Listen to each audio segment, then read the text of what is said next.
პროგრამების ხელმძღვანელის ქავტო მადნა მეგრელიშვილის ინიციატივით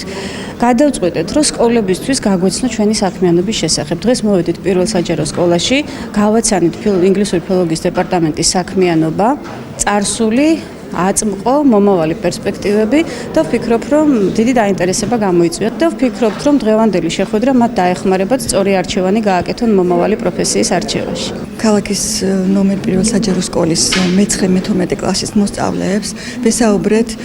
ფილოლოგიის დეპარტამენტის ინგლისური ენის მუშაობის შესახებ, მათ საქმიანობის შესახებ, მივეცით რეკომენდაციები და დარიგებები, თუ რას როგორ მუშაობს ეს ფაკულტეტი, რა წარმატებები აქვთ მათ